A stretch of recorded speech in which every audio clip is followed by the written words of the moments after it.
Hey y'all, welcome back to my channel. Alexis Paris here. If this is your first time watching any of my videos, I am a reservist in the Air Force and specifically as a flight medic. You guys, we have so much to talk about in this video because if you can't tell, I am home. All right, I'm not in a dorm. I'm not on base. I'm at my mom's house specifically. but I'm back home with my family, and so it's such a great feeling. But I wanted to update you guys as soon as I could. The last 7 days, I've been in 4 states. Can you believe that? I started in Ohio from phase 2, and then I went to Alabama to go and process, and I was in Georgia, which is like actually where I live, and now I'm in Florida with the fam, right? So like a lot going on. But I was like, when I have a chance, let me update you guys so you can hear what has been happening. So in this video, I want to talk about my phase 2 experience. Also want to talk about the benefits of my training since I left for basic. I want to talk about what's next because you might have questions about what do you do when you get back to the civilian side. And then also I would love to get some feedback from you all. Right? So first, my phase 2 experience. So before I get to the training side of phase 2, Wright Patterson Air Force Base is an interesting place. Okay, there's not much to do.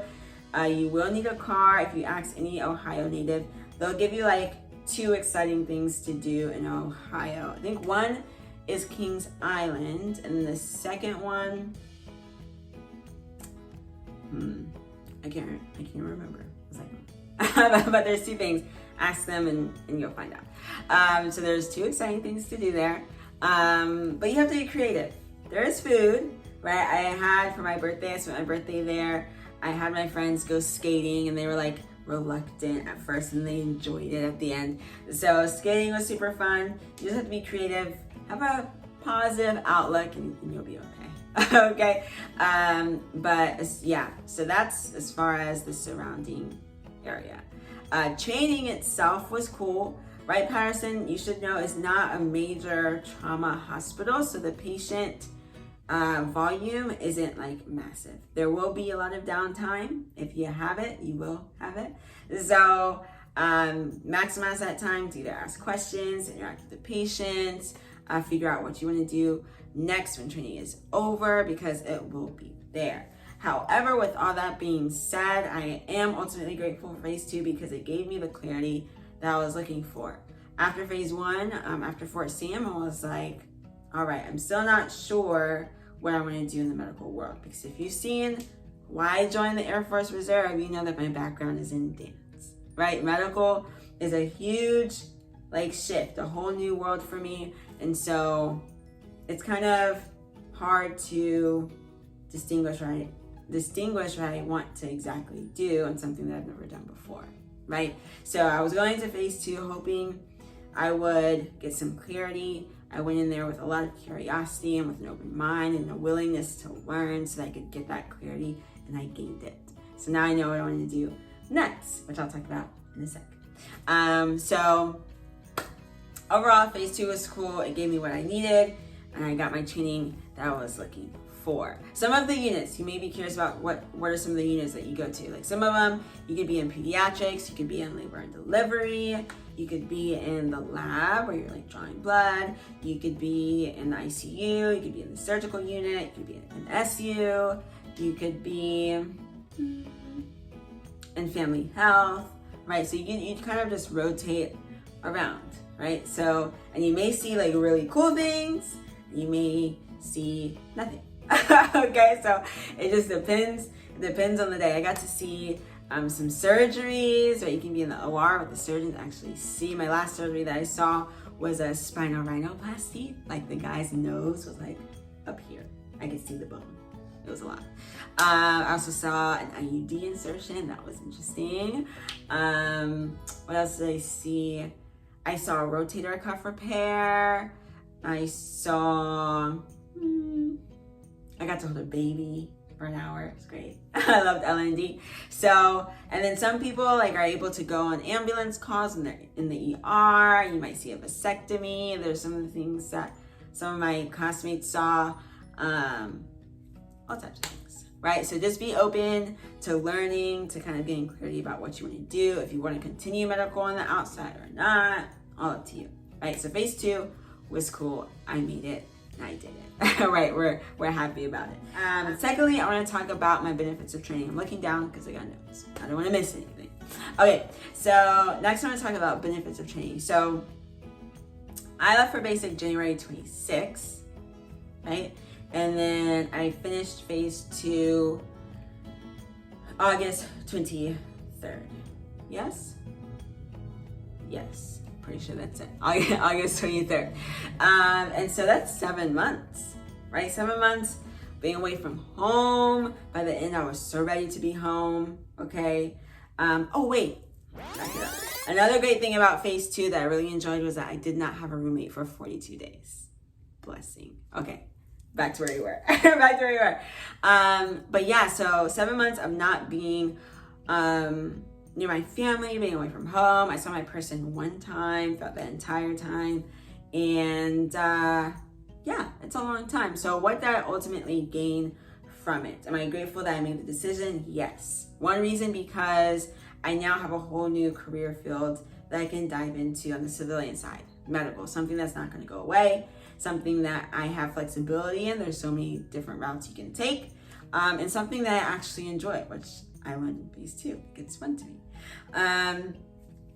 So that's the first benefit. Secondly, can we talk about the money? Right? Can we talk about how much I saved?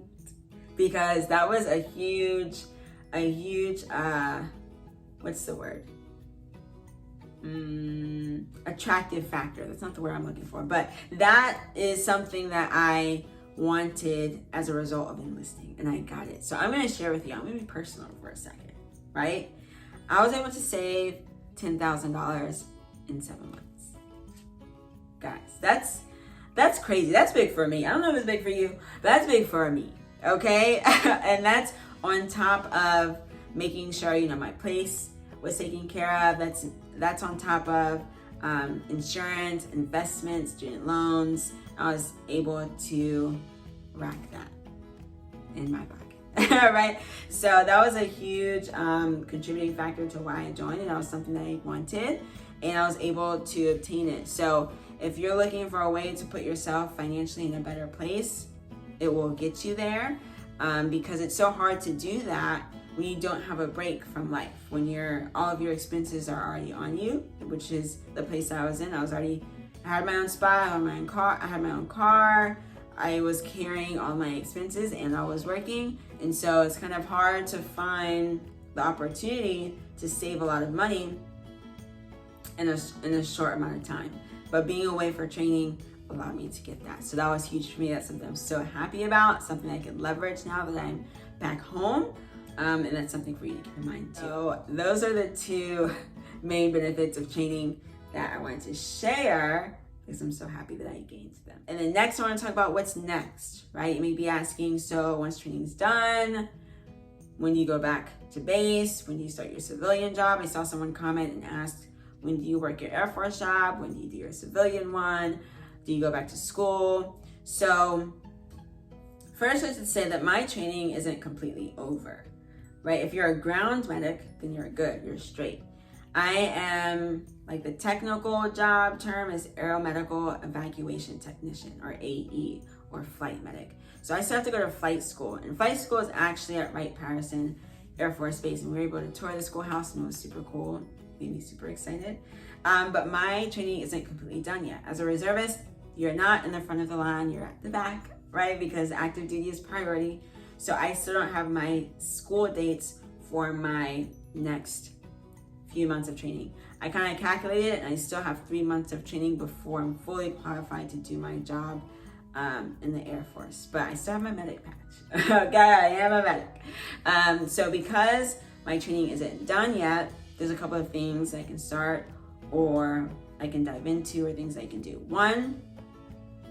And some responsibilities. One responsibility that we have are CDCs, right? Which are like course development, upgrade your training type courses, right? So when you graduate phase 2, you're a 3 level. There's different levels. There's 3, there's 5, there's 7. When you graduate phase 2, you're a level 3. When you do your CDCs and you complete all of them, you end up being a level 5, and that's something that you're required to do. And the time frame is really up to you, There's some people who have dragged it out like a whole year. There's some people who have done it in a couple of months. I'm on the couple months energy, right? I don't want to be doing little CDCs for a year, so that I can focus on other things, right? So that's something that you have to do when you're done with phase 2. And it's encouraged that you complete the CDCs before you start school, and you can also start working. So for me, I have the CDCs in the back of my mind, but also I know what I want to do for school now that I got the clarity that I was looking for. So I'm going to go to school for nursing. My program doesn't start till January. And so if you're thinking about doing school, anything medical or any other field, I would encourage you to, while you're in phase 2, to do your research then. So I was researching schools, which ones are military friendly. That's huge, because if they already understand how our tuition assistance works, how our Montgomery or our GI Bill post 9/11, how all that works, that's great. I don't have to explain it to you. I don't have to be confused. You don't have to be confused, and we can move forward. Right? So I would encourage you to pick a military friendly school, and just see what program is best for you when it starts. Right? Because mine starts in January, that gives me like a good amount of time from now till then to finish up my CDCs if I really put in some work, and then start nursing like I want to, right? And then on top of that, I'll be working. I'm preferably looking for a work from home type situation, so that when school starts, I can actually continue to work.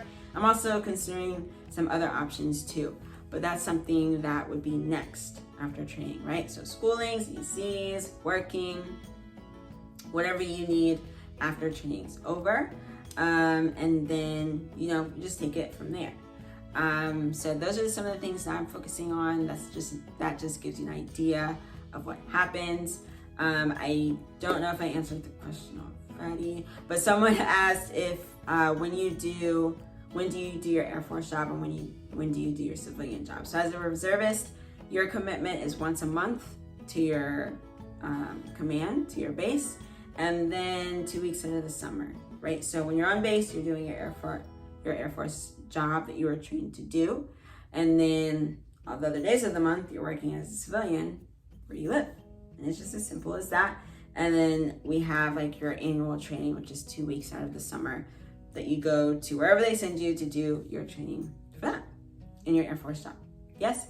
So you have options whether you want to do medical on the outside as a civilian or not. I think I've heard some examples, yes I have, of people who have careers on the outside that have nothing to do with medical. It's just specifically for the Air Force. So it's all about what you need, what you're interested in, why you're doing those things, and you just take it from there. Yeah? And then lastly, I wanted to get some feedback from you guys, right? So like I said, I have a break from now until my flight school training or SEER and all of that stuff.